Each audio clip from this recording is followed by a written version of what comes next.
Hello, hello. Welcome to the Portland, Maine Board of Education Finance, Personnel, and Operations Committee meeting of December 15th, 2025. It is 6 p.m. and I am calling the meeting to order.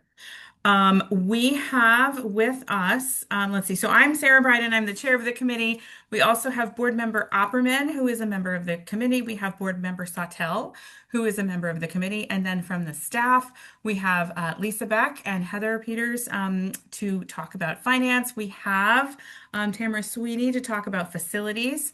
And we have Jennifer Slabank, who is from HR, who is joining us as well. We are. Let's see. We are going to talk about, we're going to get a financials update for November 2025. We are going to talk about capital improvement plan request items. And we're going to get a transportation update. That's strategic initiative 5.4. And if anybody is following along with the agenda at home, there's also a personnel update, but that is informational purposes only, not part of our presentation content tonight. So before we kick off with our financials update, I am going to do a quick check to see if there's anybody who might be here to give public comment. I see a Zoom hand just went up. I see Stephen Scharf has his Zoom hand up. So I will quickly read through the guidelines for public comment. And then if the host of the Zoom meeting could move him over so he can unmute when I'm done, that'd be great. Okay, so some reminders for public comment.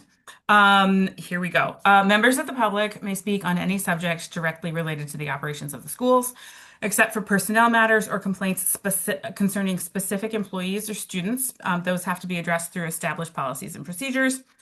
Comments are limited to a maximum of 3 minutes. If somebody's using an interpreter, it's 6 minutes, and an individual cannot relinquish a portion of their time to another speaker. Committee members are not going to respond to comments.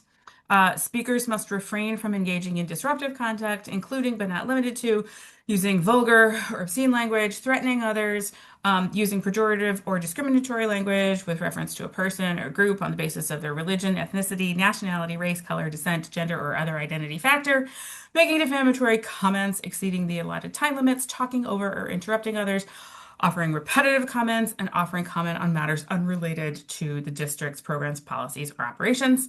If anything is contrary to these rules in public comment, I will close public comment.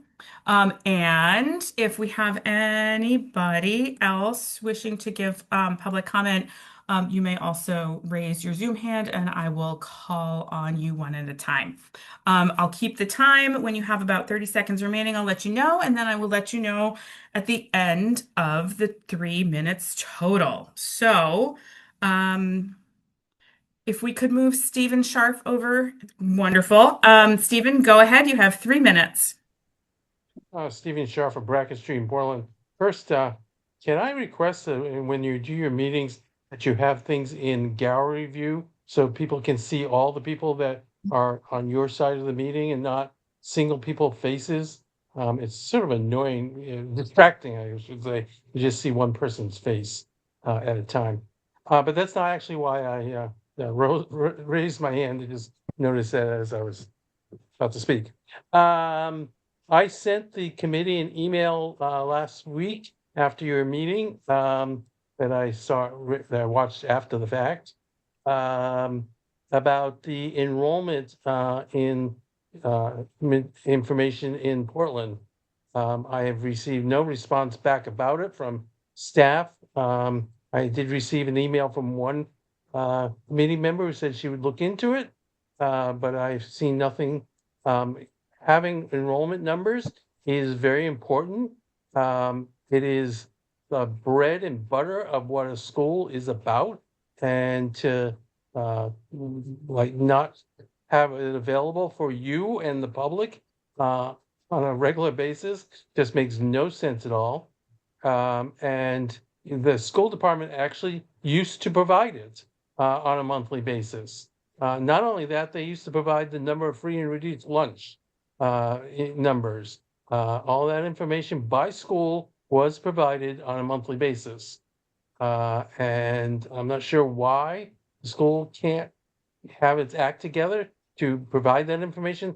And it scares me that it doesn't seem to know that information on a daily basis. They should know what the actual enrollment in the school is on a daily basis. So not to be able to provide it is just quite scary. The town of Brunswick does it. They provide their school committee a monthly report showing what the current enrollment was, what last month's enrollment was, and what the beginning of the year enrollment is. So if Brunswick can do it, I think we can do it. So that's all I got on that. I did send you guys a separate email about the capital improvement plan that you're going to discuss later. And I hope you read that and take that into consideration as part of your conversation there. Thank you. Thank you, Stephen. And Yeah, I will take gallery a view. Gallery view, please. thank you, Stephen. I appreciate your engagement. Um, I Stephen, am Stephen, if you can push gallery view up in the corner yourself, up in No, the it doesn't. where it says It view, doesn't. It doesn't exist. because I've got it. So Yeah, well, it may be your software, but there's a gallery view. It says with speaker, gallery, sort by, etc. So try it's up in that corner. it doesn't exist on our side. So Oh, okay. Thank you. need you to Well, change it. all right. Board Member Sawtelle, you have your hand up.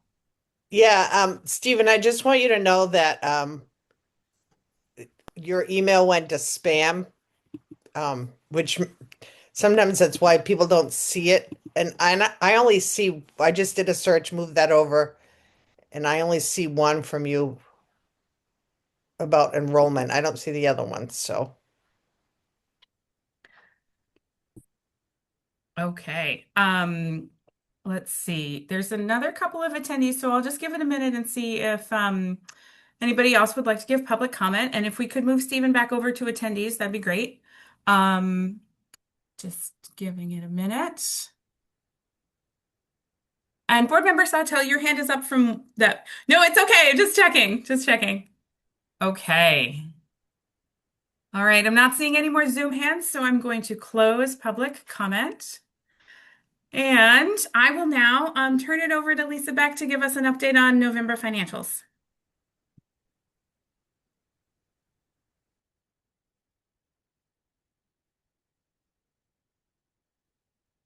Well, good evening, everyone. I'm just sharing the slides, so if we can.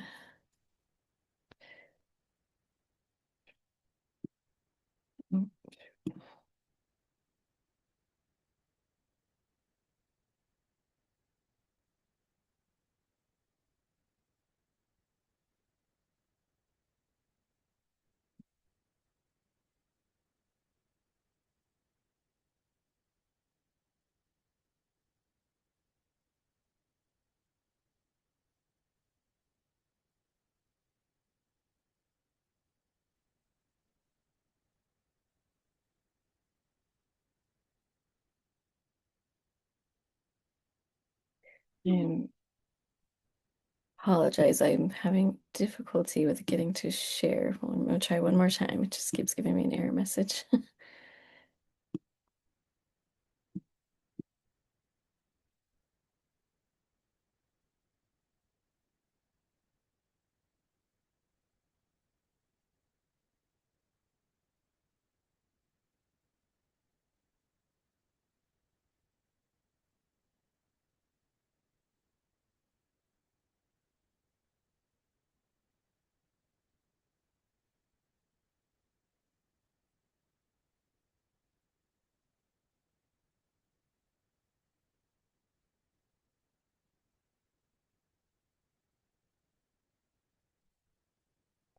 I apologize. Heather, are you able to share?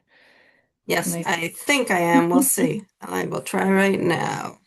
Let's see.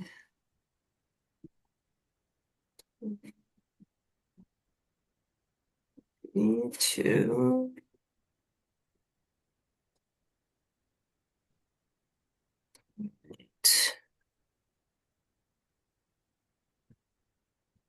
Oops. Is that showing? Yes. Let me get to the beginning. Is that showing for everyone? It is. Thank you. Okay.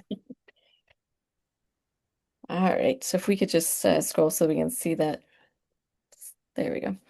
All right. So we are 5 months into the fiscal year. So this is our November financials through the for the first 5 months. So if revenues were to be evenly received across the year, that would mean we would be at 41.7% and we're at 39.5. So we're very close, just a 1.5% difference. We do, because it is, this meeting did fall a little earlier in the month than it normally does. We have not actually finished all of the grant revenue booking for November. Some things are still in approvals, so we are actually expecting that an additional 600,000 will get booked to November, which would bring us up to 40%. Adult ed and food service do kind of trail behind a little bit, but that's not atypical, and they do tend to catch up later in the year.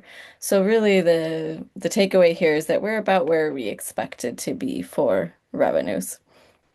If we can go to the next slide, please. So the district will receive an additional 94,959 from Maine Housing Authority that we had not originally budgeted. This is for the work around student homelessness prevention. That grant was expected to end in February and it's now been extended through June. The title grants for ESEA, we have finished reviewing everything that was invoiced for FY25, and so we have a final figure for FY24 and 25 of what funds we were able to roll over into the FY26 budget, and it's 1.2 million. So those are essentially unused funds from those grant years that we continue to be able to use in FY26. It's a 2-year cycle, so FY24 we will finish this year. And anything we don't use for 26 this year, we can roll to the next year. Total new or renewing grants so far that have come in this fiscal year is 826,000. And the total existing grants that we rolled over into FY26 is 2 million, which includes that 1.2 million that I spoke about for the title grants. So here's the table showing the revenue numbers that I just shared the highlights for. And then if we go to the next slide, a few things to call out around expenditures. We are at 39.9% of the general fund. Again, that's pretty close to the 41% we would be at if we just spread evenly expenditures across the year. Vacancies continue to drive some savings that put us under budget. Many of our vacancies are being offset with contracted services, but there are a few that are actual vacancies that are allowing us to be slightly under budget. Food service expenditures, again, there's always a long lag there, so we expect that those will catch up as the school year progresses. If we look at it by budget category, the percentage is pretty consistent with what we talked about last month, where supplies are a little bit higher than and personnel is a little bit lower. One other call out I do want to make is debt service is going to show at 57%, but that's not really a true overage. It's just the timing of when the city records those payments, and so we're really right where we expect to be with debt service. And so here's that table by fund. And then the next is the by category view. So that's the November financials. Then I did want to do one follow-up to our discussion last week around the FY27 budget.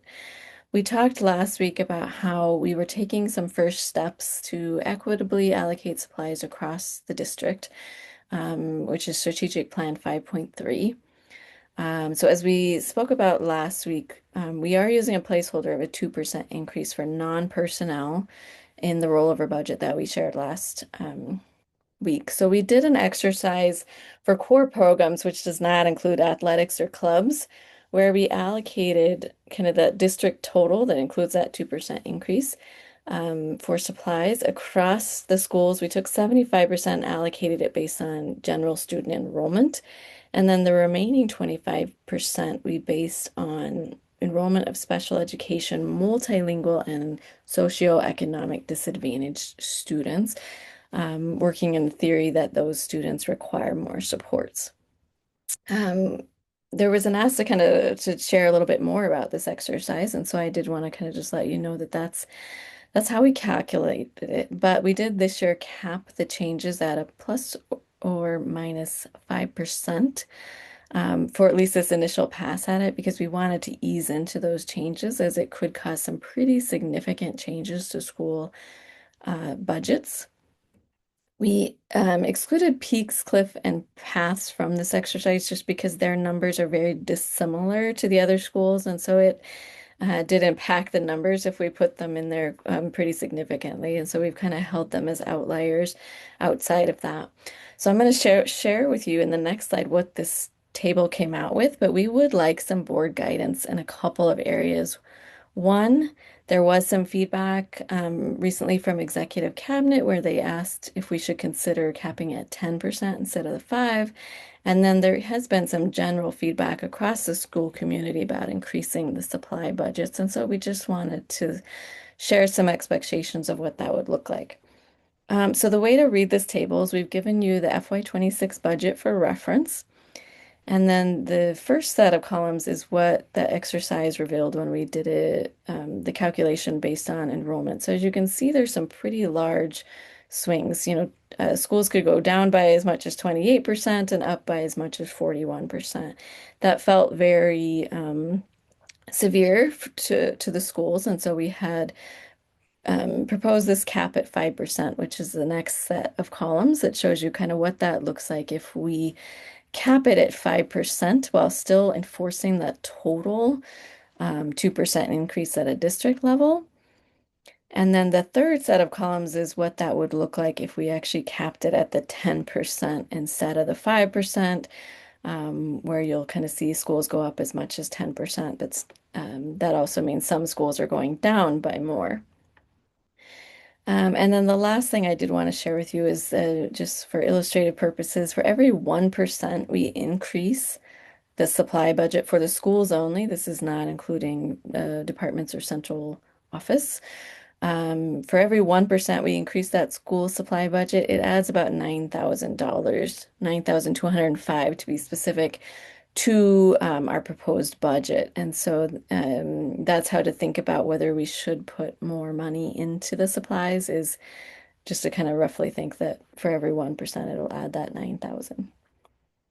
So with that, I am going to pause. And I will actually also mention that the enrollment numbers, although I couldn't fit them on this slide, they are in the appendix for reference if you do want to know what those are.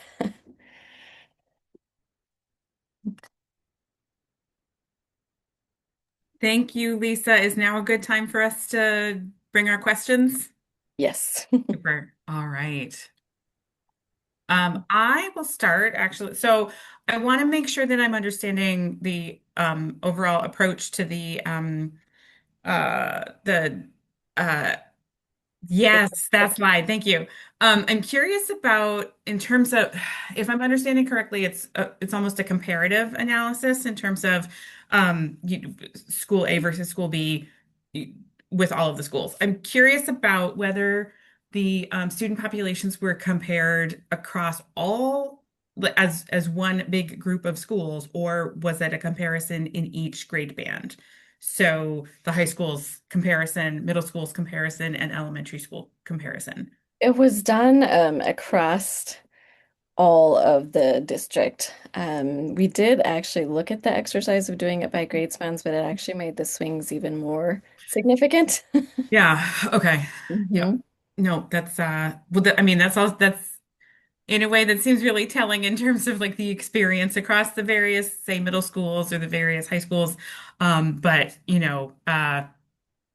I can understand why the team might say, oh, well, let's, compare across all schools at least this year because, avoiding that wild swing and the huge change in circumstances is absolutely valid. So I appreciate that. Um, My other question is so with the approximate $9,000 per percentage increase, I'm curious about, if I'm remembering correctly, I think last year was it a 3% approach generally? I'm curious about whether the team has been having conversations about what school locations are reporting they would need to be successful. I know there's been some community conversation about whether schools are equipped with the supplies they need. So curious about what the background was there. So we've requested feedback from staff, and it isn't all in yet. So the schools were given till the 17th to make Mhm. those requests. So I think we have some feedback. More will come, and we, on our January 12th committee meeting, we will be putting that list in front of this committee so that you can see what the asks are from the general population. But in general, we have heard from the community that there is a feeling that there needs to be more supplies in the classroom. Mhm. And that's why we kind of wanted to just share that number of what it would look like for every percentage increase. Yeah, that makes sense. I appreciate it. Board Member Opperman, go ahead. You are muted. Good. Thank you. And thank you, Heather, for making it larger for me. Okay, I'm going to ask that this be a little bit simpler, Lisa, just for me, and I'm going to explain what I think you have here. I'm pretty sure I understand it, but I just want to make sure I understand it. So if I were to look at one line, Casco Bay, and last year they were allotted $64,154. If you follow the calculation that 75% of that budget should go is regular and 25% is for special needs, Mhm. then they would drop 16% of their particular budget. Yes, because what we did is we took the total at the district level and divided it by the number of students. 75% was divided by the total number of students and 25% divided by the special needs students. Mhm. That really gave us a per pupil amount, which we then calculated based on each school's enrollment. So using Casco Bay as an example, yes, if we do that calculation, they would have actually gone down by 16.43% year over year in their supply budget. So does that mean they have fewer special needs kids? Yes. Yes. Yes, and if you in the appendix I mean, we did. I'm going real simply. Yeah, yes. Okay, so then if you go to Deering in a comparison, and again, get your 75-25 breakdown, they have more students, that's one piece, but they also must have more Mhm. special needs students, and that's why you get a higher increase. Yep. Okay, thank you very much. I appreciate that. And so, Lisa, if I'm following correctly, what you're looking for in terms of committee initial feedback would be A, thoughts on, whether to leverage that 9.2 thousand percentage increase by one or two or whatever, however many additional percentage points. And then also our initial reaction on whether the middle columns with the 5% or the far right columns with the 10% are where the committee really feels like we should be headed. Is that correct? That is correct. Okay. Board Member Opperman and Board Member Sawtell, if you've digested enough to give your initial thoughts, that would be wonderful.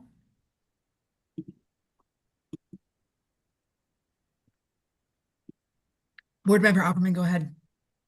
Okay, well, I would like to have a 10% increase across the board. I would like to see that the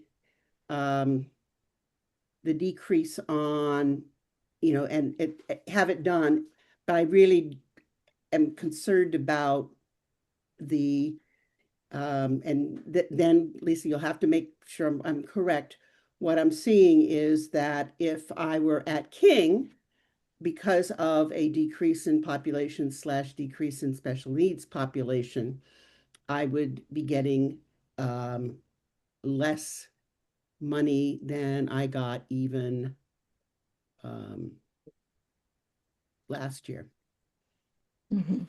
Okay. And so I just, decrease of any sort is unfortunate. And I think this is a nice exercise. I think what I'd opt for is to do the 5% and then avoid all the negatives in the 5%. In other words, yes, give Moore a 5% increase and Deering a 5% increase and Rowe a 5% increase, but King and Lincoln, et cetera, stay hold instead of a decrease and somehow do that calculation. Is that it? I think that feels better. I don't know that it's more equitable. I guess someone could argue that, but I just don't see any need to decrease anything in the classroom. It's not good as far as I'm concerned now. Thank you, Board Member Opperman. And Lisa, just to make sure I understand, Board Member Sautel, I did see your hand, and I'll go to you in just one moment, but I wanted to confirm with Lisa that if we were to use either the 5% column or the 10% column, and use those numbers, but not have any negative impacts that would cost more than what has been prepared on the slide, correct? That is correct. And we could work those numbers for you. Okay. Okay. Board Member Sautel, your hand was up and then I just swooped in and talked instead, but go ahead. No, that's okay. This is my first time through the budget process, and um, I'm not sure I fully understand this, but like Julianne, I worry about the relatively large decreases with a 10% cap, and um, it's not always a per student fee. I mean, some things cost what they cost, regardless of how many students, as a band director, if I had 10 percussionists or two percussionists, I still need one bass drum, Mhm. and it's it's the same price. So I would be looking at these numbers, seems like the least amount of negative impact is with a 5% cap. Mhm.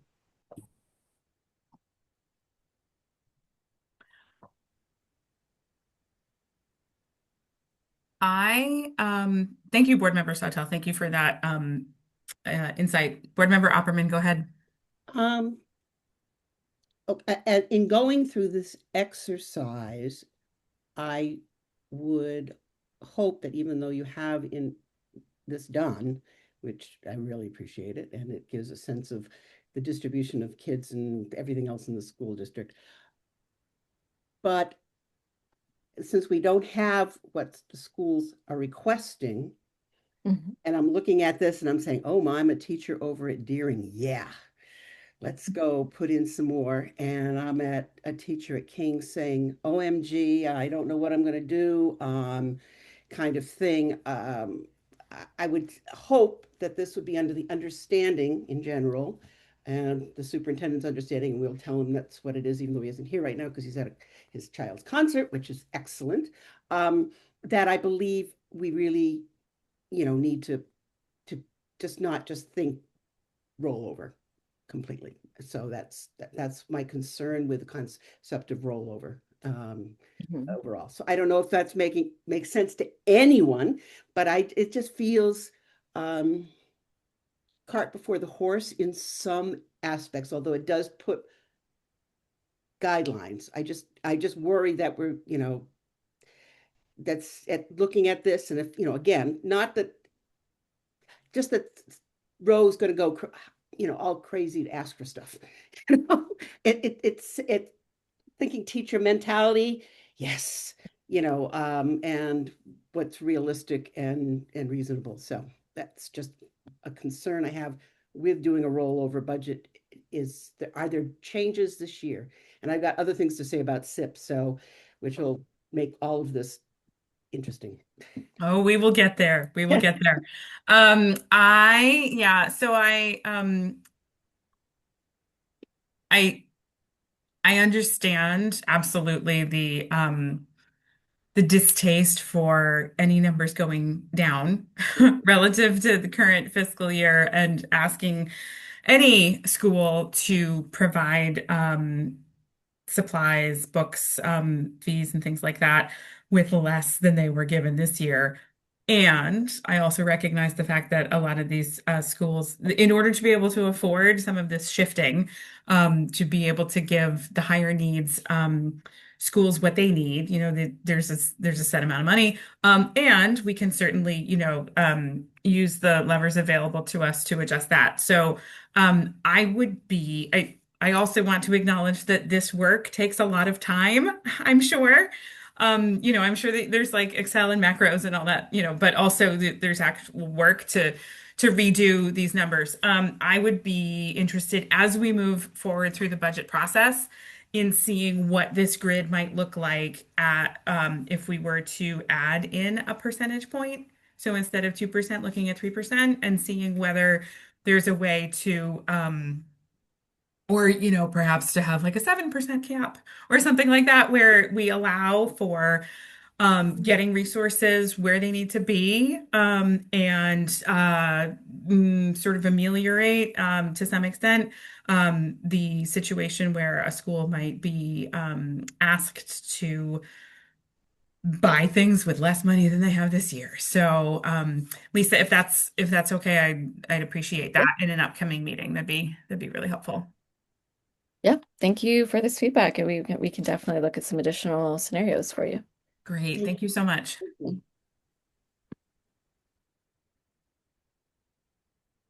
Was that the end of the slides for the financials update?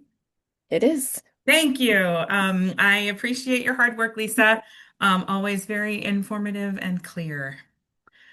So next oh my gosh, I have too many tabs open. We are going to move to Capital Improvement Plan.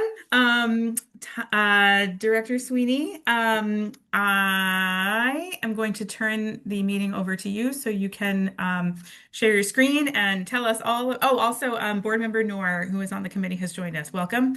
And Dr. Proctor has joined. Thank you. And Scott Watson from Facilities has also joined.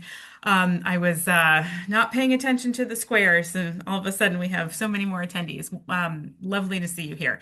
So, Tamara, take it away. All right. So I don't know. Trying to share my screen. So give me 1 second.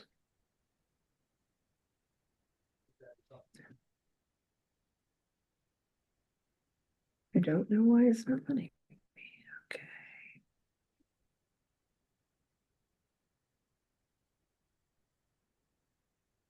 Okay.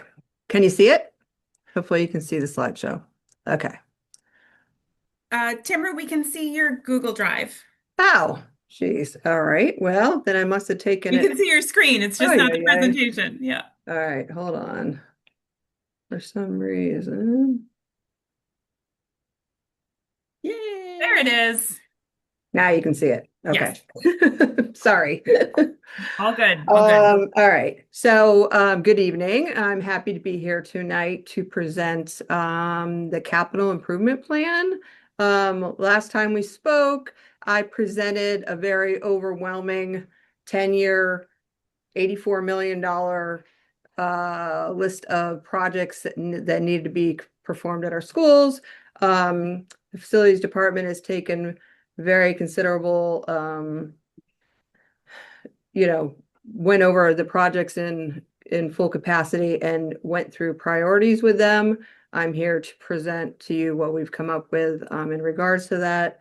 And then also go over where we are in the request for proposal for the facility assessment and sustainability assessment. So those will be at the end of the presentation. So first slide talks about where we are compared to last year in the different phases of SIP. Last year, We went with a $3 million ask to the city that was approved, and then various stages of the priority CIP from last year compared to this year. We're not in any construction phases at this point. We're in a mini assessment phases, design phases, engineering phases. So that's what that chart is about. The second next slide is, so our CIP work continues to move forward with improved efficiency and team support. We've had much engagement with the city to help with the extensive CIP request for proposal process. And we feel that that has gone in a good direction with them. We have collaborated with the team of the city, and they've been working to streamline their processes and improve efficiencies. It is still a very time extensive process, as it involves, requests for proposals, going out to bid, negotiating contracts. Also, in July, we added a team member in management to help with the operations flow, which helped create more capacity to improve project execution. So we should see even more projects being able to be executed in the coming. I always like to leave this slide in there, which I do every year especially for people on the committee or the school board that are new. So this is how PPS role in repaying principal and interest on the city bonded capital requests. Approved PPS capital requests are bonded by the city, but PPS is responsible for paying our portion of the associated loan principal and interest. It shows up in our budgets by school. The PPS budget includes any interest and principal related to any PPS capital requests. For example, if we had a new request for $1 million PPS capital project, assuming it is a facility with a 20-year life, that will add approximately 1 cent to the PPS portion of the mill rate for the next 20 years at an estimated 4% interest rate. Any more questions on that, you could probably ask Lisa. I'm not super I'm not super good with the finance, that's this portion of it, but if we had any questions, I'm sure that Lisa can help. Oh, Is that 1 cent or 1%? well, that's a good question. It says 1 cent. This has been the same slide for the last few years, so I assume it's one. It should say 1%, right? Does that sound right, Lisa? Yeah, okay. It should say 1%. Okay, thank you. Yeah, sorry. I'll fix that for the next presentation. So similar to last year, our capital improvement projects prioritize safe, warm, and dry, which we've done the last few years. It's a good for us to keep those kind of priorities in mind for prioritization. So I'll just kind of briefly go through each project. We'll start with the building envelope proposals. I also color coded them, priority 1, priority 2, priority 3. And so the first one, which was on our list last year, was central office multilingual wing rooftop unit, which is the HVAC unit for that side of central office. It continues to need major service, and it's at the end of life. And we feel that that's a priority 1. King Middle School, which was also on the list last year. This comes from the facility assessment that was done in 2016, replacing the glass block with storefront system because of the thermally broken aluminum storefront window system at the egress stairs. That was on the assessment in 2016. Lincoln Middle School, repointing brick and masonry work to restore and strengthen the exterior brick and masonry to extend life and prevent water damage. If you are ever inside that school, you could see the water damage coming in from the exterior. And then this particular situation came up in November. At Lincoln Middle School, the gym roof had delaminated. And so we had to do some what is it called? We had to do not a permanent fix, but a temporary fix to that to keep it laid down per manufacturer and our main roofing company until we could get this through the process to replace. Tamara, usually we hold questions, so I don't want to derail you, but Yeah. I'm so curious what delaminated means. So it's like the roof has come apart from the surface of the roof. Like it's so basically, The if you ever top see it layer. Yeah. coming and the air comes underneath it and it billows it up, Okay. that means it has delaminated, which is what happened there. Okay. Yeah. Thank you. Yeah. So and then Portland High School, replacing the front steps. And so last year we did the facade in the front of the school, which looks fabulous. And there is on the other side of the school, there's a lot from that entrance, there's a lot of deterioration of that entryway and the masonry above it that needs to be redone. And also the front steps to the high school are uneven and trip hazards, all those masonry steps in the front, if you've ever walked up them. So we feel that's a priority one also. So those are the building envelope SIP priorities.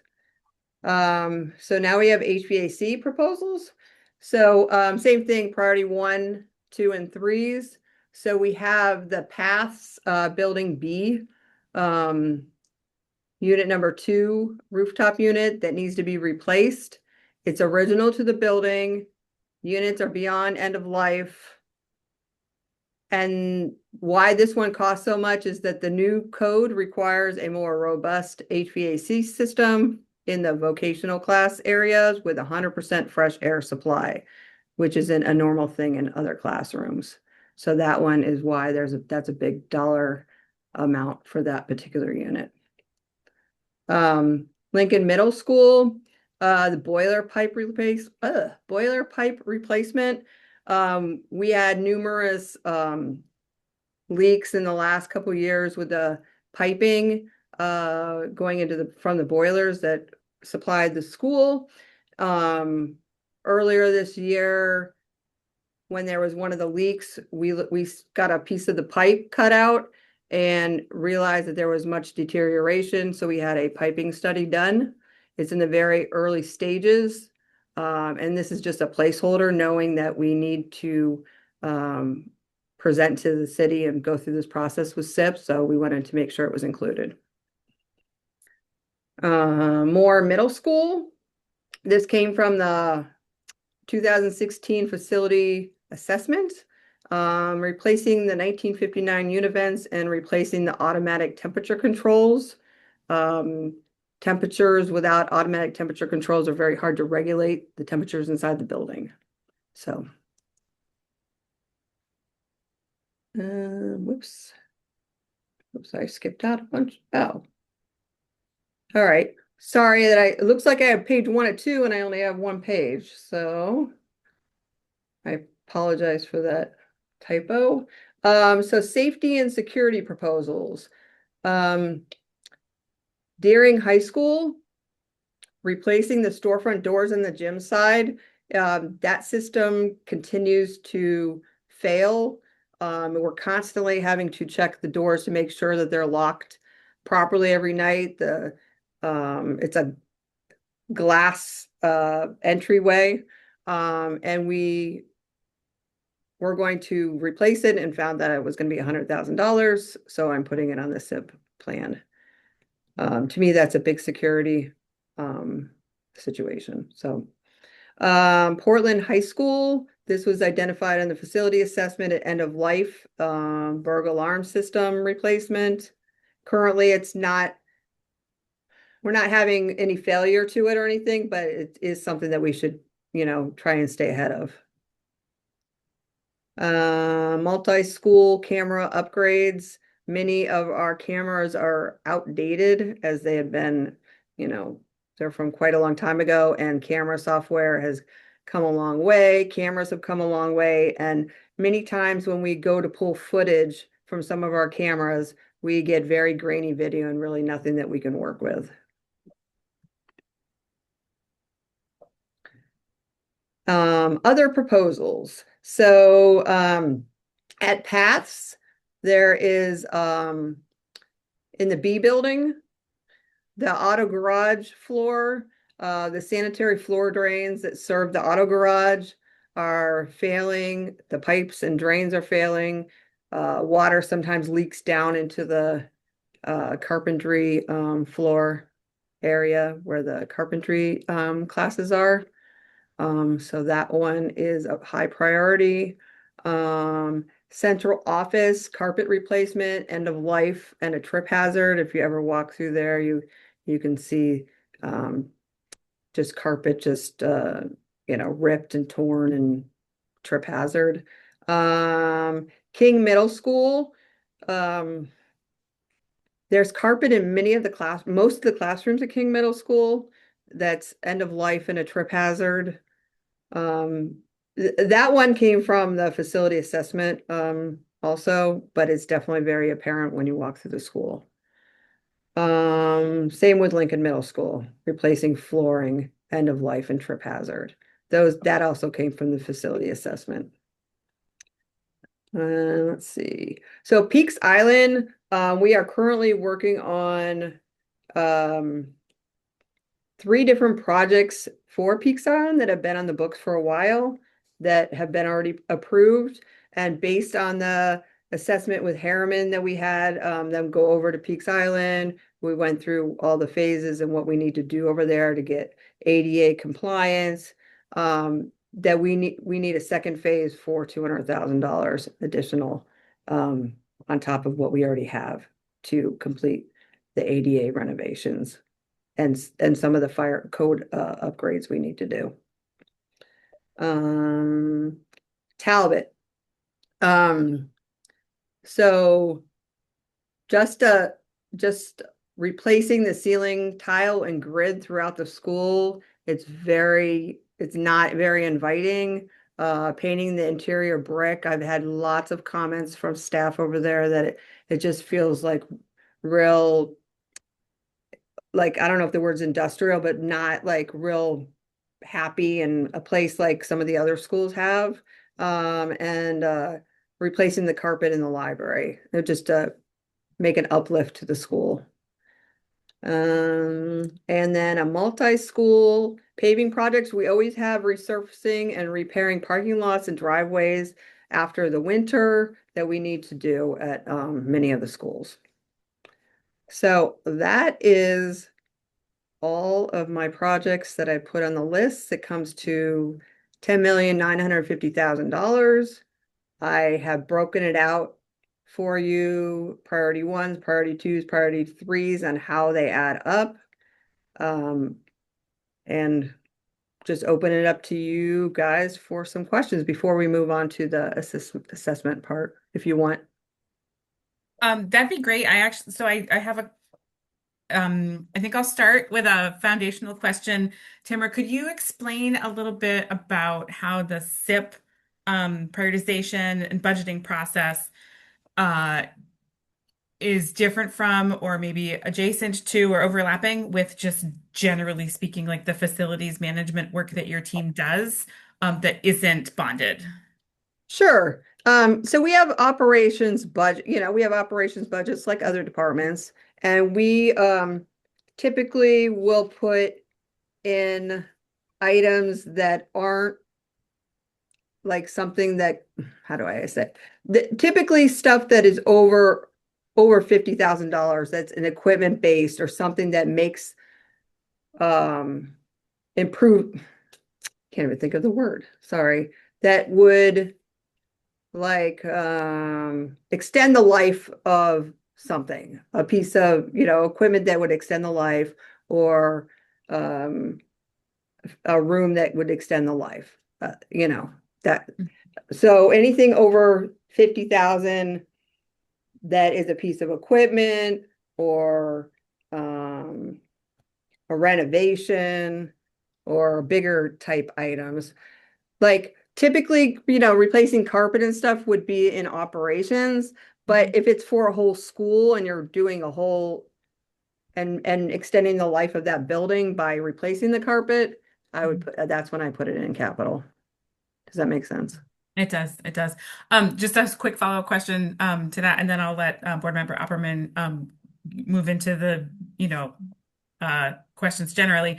As a follow-up to what you just explained, the paving and resurfacing, is that sort of like in the middle ground between the things that happen every year, or I might be misunderstanding the type of project that you're talking about? Well, typically paving a parking lot would be extending the life of that parking lot. To me, Okay. that's capital.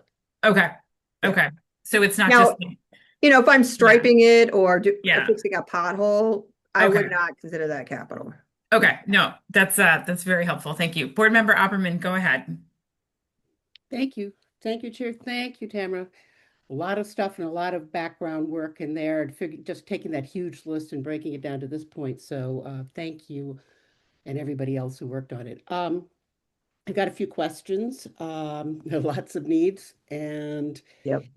yeah, it's tough to look at. On this, I'm going to jump around a bit here and there. On the central office repair to the wing, that HVAC thing, Yes.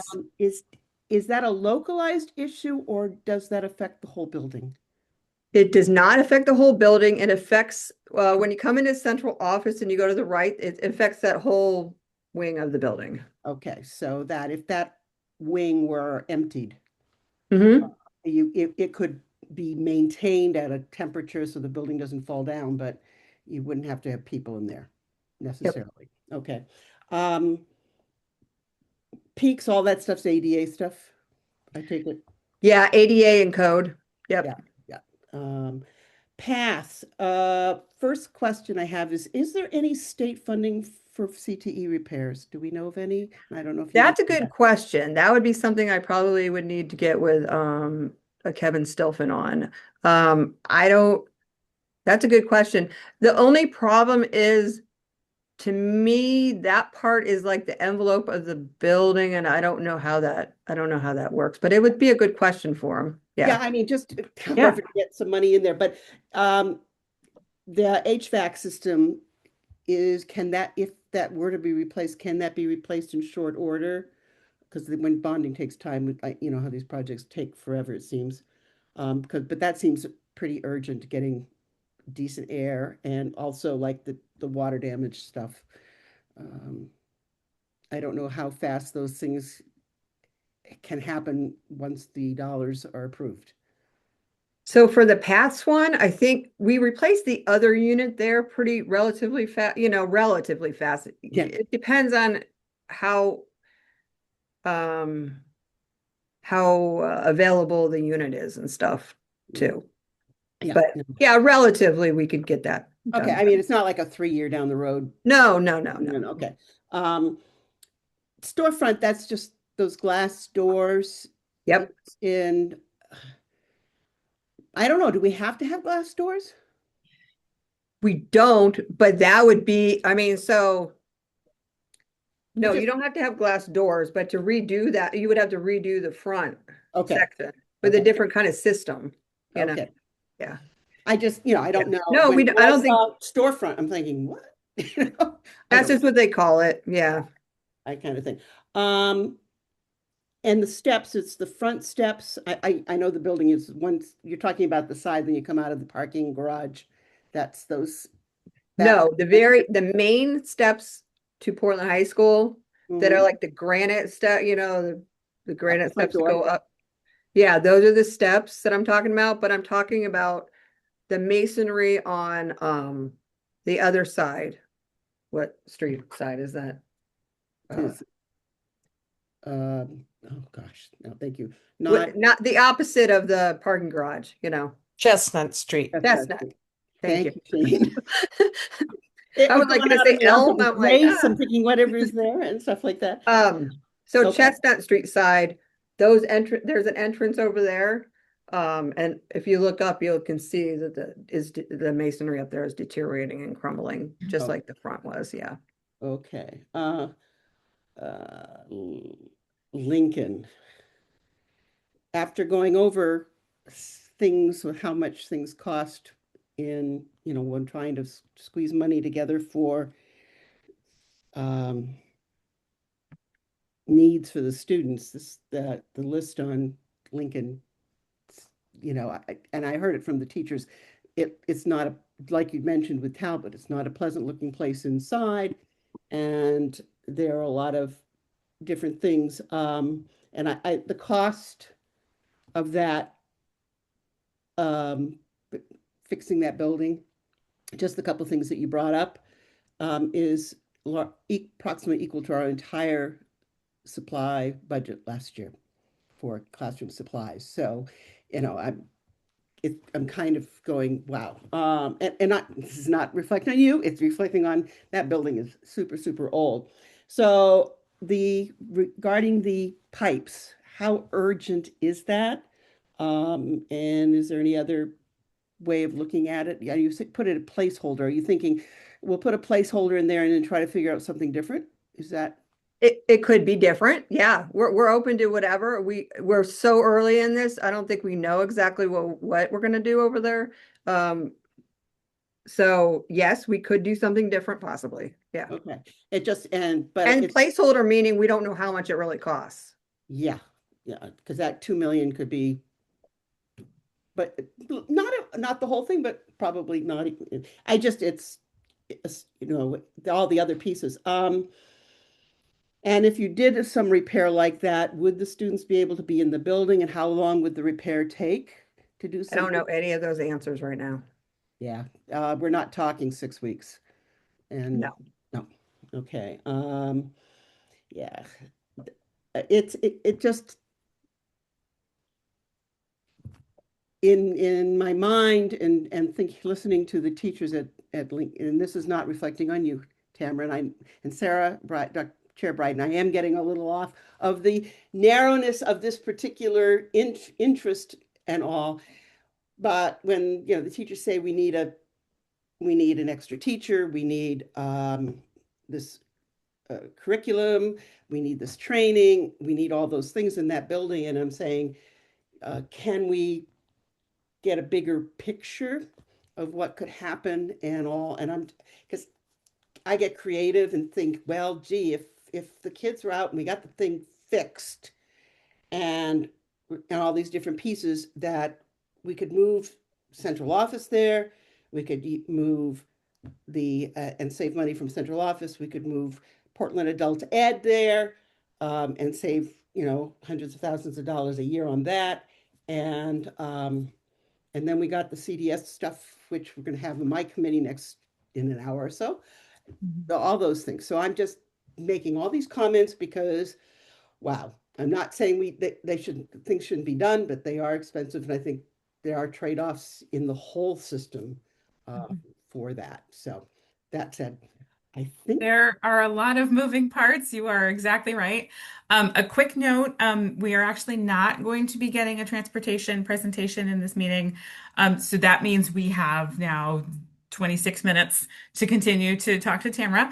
then And tomorrow. yeah, so I do have a couple of questions about specific items before we move uh, logically into what I think is the rest of the presentation in terms of getting information, about what the needs actually are and how to move forward and those sorts of things, which feels a little bit, and there's sort of a chicken and egg sort of feeling Mhm. in terms of, making these decisions when we're also knowing that we're getting more information soon about other, anyway. What I jotted down, I also jotted down, board member Opperman had asked about the HVAC central office and that. Um, that carpet, and also I think there were two other line items with carpet. Yep. So yeah, I'm curious about the King Middle School line item specifically, so the other two carpet replacement line items don't specify what it would be replaced with. So I'm interested in learning more about why the King Middle School specifically would be hard flooring because it looks like that's, I don't know if it's more expensive because of the material or because of the size of the school. Because they put carpet in every one of the classrooms, and to me, carpet in classrooms Mm, should not be, but I think that's what they did back then. okay. And so the facility assessment called for this, and this is their dollar from the facility assessment. So, 10 years ago. well, no, they Okay. projected out. They Okay. projected out. Yeah. Okay. Okay. My other question had, well, so I have a high level question and then a more specific granular question. Um, what we're looking at is that the whole list just on different slides. The reason why I'm asking is if a priority three item is showing up in this presentation, does that mean that also all of the priority one and all of the priority two items are also included in this presentation? So all the priority ones, twos, and threes that I put together for you for this year are in this presentation. Is that Okay. the question? No, that Or helps. no? So are there any priority one or priority two items that are not on the list for this year? And if they are not, I'm interested in understanding why a priority three item would be on this year's list and a priority one or two would not be. Does that make sense? Oh, that's a good question. So basically, I dwindled down from that huge thing, Yeah. and I took the list and I prioritized that group, ones, twos, and Um, threes, if that so makes sense. spreading the resources So, around. so basically, I was saying from this group that I decided to present to you, Yeah. these are ones, twos, and threes. Not necessarily that, that's a three compared to a one or two somewhere else. Like this is from Okay. this group. Okay. Yeah. Okay. The specific question that I have related to that general question is the Talbot item. My kids go to Talbot. I love Talbot. And making the school happier just feels not um if there's, if a boiler is going to fail or, Yeah, I like agree. Yep. Hmm. it feels it doesn't feel right to say Yep. we're going to do cosmetic work and bond it for one school when perhaps in another school, we're on the precipice of not having heat. Hmm. So as much as I love Talbot and would love to see Yeah. resources allocated to it, I don't think that it makes sense to do that. At Yeah. least not for that particular reason. Right. My other question from a procedural process perspective is I want to confirm that I'm understanding correctly. This presentation tonight is intended to sort of let us, see and digest the enormity of what's in front of us. And then in January, we would be looking to vote to move this along to the full board. Is that correct? Yeah, I think that in the past, you guys maybe gave feedback back. Yeah. Prioritized and then presented to Yeah. you at that meeting for you to vote on, I think. Yeah. Is how we Okay. went about it. Yes. Okay.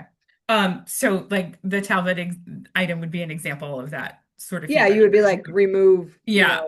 all those Okay. priority three or whatever, however you guys worded it. Yeah. Last Yep. year, I think we went with all the ones and twos. This year, I don't think you can do that Yeah. with the amount of dollars that are on there. But Mm-hmm. Mm-hmm. I yeah, it's so tricky because obviously all these facilities need work and our financial resources are limited. So yeah, my general approach would be to be somewhat ruthless about, no, that's cosmetic. Nope, sorry. mhm. I share Board Member Opperman's interest in sort of exploring the approach of saying, are there some buildings that might eventually be able to be repurposed and reconfigured? So perhaps, steering away from central office, for example. I'm also curious to better understand how some of these things might work together. For example, the masonry updates at Lincoln to protect other improvements that might be happening. So that sort of, things that are sort of have a dependency on each other. Um, I think that's important to keep in mind as well. But I want to make sure that we have enough time, the remaining 20 or so minutes. And I think that logically, a lot of this stuff sort of bleeds into the conversation about updating the facility study. So, Tamara, if you have slides on that, I'd invite you to move along to them. So, okay, this slide here Mm. talks about the dates Yeah. that we were just talking about, right? So as far as I know, that is still our timeline. Okay. So where we are right now in launching the district-wide facilities and sustainability assessment RFP. So scope overview that I put into the draft RFP is evaluating condition, capacity, functionality, and long-term needs of all our district buildings, developing a 10 to 20-year roadmap for a master facilities plan, reviewing energy efficiency, electrification potential, renewable energy opportunities, and long-term carbon reduction pathways. So the RFP draft that I currently have with the purchasing manager that I sent, I don't know, last week, has a flexible proposal structure, meaning vendors can propose on the entire scope or on specific components. The district may award one full contract or award components based on best fit. And so in the next slides, we can go through the pros and cons of each approach, so that you guys can provide your feedback on. So, considering the options for structuring the RFP as a single, each one is a single facilities and sustainability RFP or separate ones. Some of the pros on doing it singly would be flexible vendors can respond to the full RFP or just the sustainability component. That's how I have it currently structured. Single point of contact for project management and reporting. Potential cost efficiencies if one vendor handles everything. So if we separated them, the pros would be allowing specialized sustainability or energy firms to bid without needing facilities expertise, meaning that's their prime focus of those kind of firms. Easier to collaborate with the city or other partners on the sustainability specific components when we get to that point. The city's doing their own RFP for facilities assessments and for energy. So this might allow us to be more strategic in partnering with the city on that. It can also accelerate sustainability work if awarded separately. The facilities assessment itself might take a longer time to do. Some of the cons. So single RFP cons, larger, more complex RFP may limit vendor pool. Smaller specialized firms may not respond. Harder to separate award sustainability work for potential city partnership. It could increase review time for proposals due to greater scope of work. Separate RFP cons. If we separated the RFP, these are the cons. Requires separate procurement processes, increasing administrative efforts. Potential for overlapping work or gaps if scopes are not carefully aligned, and may increase overall project management complexity. So those are some of the things that I put together on the pros and cons of separating or making it singly. I would like to open it up to you guys if you guys had any feedback or comments or No, I what you would rather appreciate see. that. You've laid it out very thoroughly. I appreciate that. Um, I so Can you just at a high level walk through how it would work if there was a single RFP that was sort of like modular, like here's one RFP and then vendors can submit bids for all of it or pieces of it. How would that work in terms of timing? Would you have to set one deadline? You would Yeah, you would probably need to set one deadline for RFP responses. Yeah. Yes. Yeah. Yeah. Yep. Yeah. Um, okay. And then the apples to apples comparison of the bids would be a little complicated and It could be complicated. I yeah. mean, it could. Originally I had put it to do that because that was a recommendation from Ryan and Sarah. Mhm. And then I had heard that maybe we should be separating it out. So that's why Yeah. the conversation started. Yeah. I will say that first of all, I'm not a facilities expert, so I want to just, like lead with that. Um, from my perspective, having seen this and having, some degree of familiarity with RFP processes and, contract negotiation and things like that, to me, it makes sense to do a separate sustainability services RFP to at least start getting information from vendors about what might be possible Mm, in terms of, efficiency savings that can be incorporated into future investments, those sorts of things. Oh, and I actually did have another question. Uh, hopefully this is a relatively, quick thing to explain. I'm curious what the difference is between an RFP and an RFQ. I knew you were going to ask that, and I was, and this might be more, if Lisa's still on, she might be able to explain it better. But an RF, so I just put it into ChatGPT because I knew you were going to ask that question. You're So, good. an RFQ is best for, what is it best for? Yeah, Tamara, I'm happy to step in and I help. appreciate that. RFQ is if you're buying, in a very straightforward manner, just physical items, Mm, and you just need to get multiple quotes, and you're going to decide primarily on price.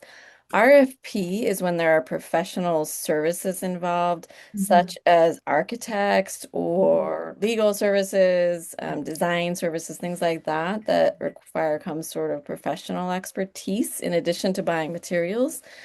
And in those cases, we're often not making the decision on price alone, but often other factors such as experience, expertise, and those types of things. Okay. Lisa, that was so helpful. Thank you. Because Westbrook did an RFQ, right? Is that why you're asking that for the Yes. sustainability? Yeah, okay. Yeah. Yeah. So I Which, wasn't quite sure why they did an RFQ rather than. yeah, because I think they were also getting the consulting and all that. Hmm, Yeah. Anyway, okay. Board Member Opperman, go ahead. Thank you. Wow. It, six of one, half a dozen of the other sometimes is the feeling on this sort of thing. But um, one thing I noticed in the other parts in this one, the fact that you're coordinating so much with the city is really good. I'm glad that I hope that continues to work that way. And for that reason, I the separate RFP situation makes me more comfortable in that we could get some you know cost pieces. However, in your on cons, overlapping work or gaps and the gap piece. I had an architect that did a whole design, had the whole room built on, and we noticed there was no knob on the door, and it had never been drawn on the door. So therefore, it was not part of the pricing originally, and it was, the most absurd kind of thing. So that would be my worry with the separation out of pros. And who would do it? Who would be oversee? I mean, you can't oversee this, Tamara, and also run the show as well. So I need your feedback in that the scope of I mean, we're looking over a plan, we're looking over pricing, we're looking over coordination of among many buildings. I don't know, is this what do you what's your gut? Well, with the sustainability piece, we do have I have a good partnership with Troy Moon over at the city on that, and he would surely help on any of the sustainability items if I needed him to look over, does this scope of work look okay? He's already, got in touch with me to ask, saying the city's going out to RFP. Are you planning on doing something similar? So yeah, it is extra work. And then if we separated them out, it would be two separate RFP events with questions, but when I think about it more and more, it seems like it probably is the better way to go. Um, I would be, I am a little concerned if we weren't even going to ask for separate, the people that specialize in this kind of work aren't necessarily those big facility assessment for, somebody that would do the full assessment. So I tend to lean towards possibly thinking we should do separate ones. Yeah. So you're looking at doing one firm that would look over the whole scope like the last one is and all the different pieces and measurements and blah, blah, blah, blah, and needs. But they would have to then listen to what the sustainability people are saying to coordinate in that. Well, I mean, I guess in the overall master plan, they would need to coordinate possibly, but I think they are doing separate work. Okay. From, trying to, uh, 2040, get off fossil fuel 100% and stuff like that. That's the kind of stuff that I would imagine the sustainability.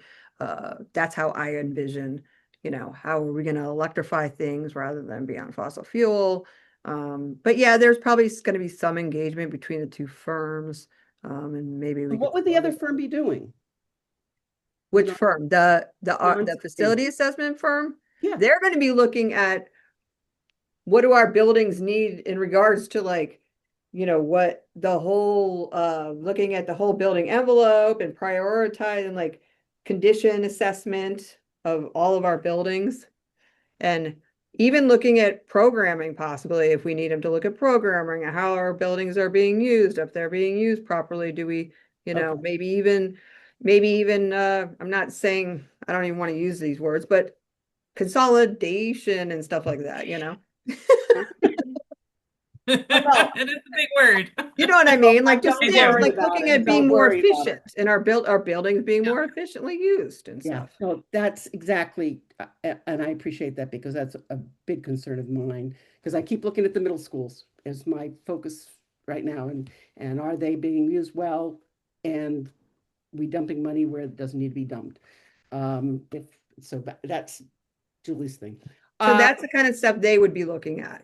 That's just little bits. But there's other things like, is there more ADA code stuff, or if there's other fire code stuff that maybe we need to update, because our assessment's 10 years old. So Tamara, is it possible to, when you and your team are writing the RFP, let's say it's two, is it possible to include the requirement that, the selected vendor will collaborate and communicate with the other vendor? Make that an expectation. I wouldn't see why we couldn't do that. Okay. Yeah, sure. Super. Because I'm thinking about, for example, if the big overall facilities vendor is looking at, for example, HVAC in Mhm. various buildings, being Mhm. able to then potentially, collaborate with, talk to, brainstorm with, a vendor who's potentially looking for ways that we can optimize our utility usage and be more efficient overall and save money in that way. So I think that could potentially yield a benefit there. So Yeah, I'm sure Okay. we can put that in there. Yep. super, thank Well, you. thank you, Tamara. That was very, very helpful. Is there other feedback that you need from the committee? It does feel like sort of like I think I'm hearing that we're coalescing around the concept of doing two separate RFPs. And we have given you our initial feedback on the SIP list to be returned to in January. But were there any other topics where you needed committee feedback, Tamara? No, I don't think so. I think that's it. All right. Appreciate And it. so yeah, Tamara, thank you so much for all of this. The numbers are overwhelming and big, and the need is overwhelming and big. So I appreciate what you and your team are doing. I will pause for a minute, see if any Zoom hands go up. Any comments, questions, or additions? And I'm not seeing any, so I will just one more time express my gratitude for all the staff that's joined tonight. I appreciate you all. Thank you so much for working hard for all the students of Portland.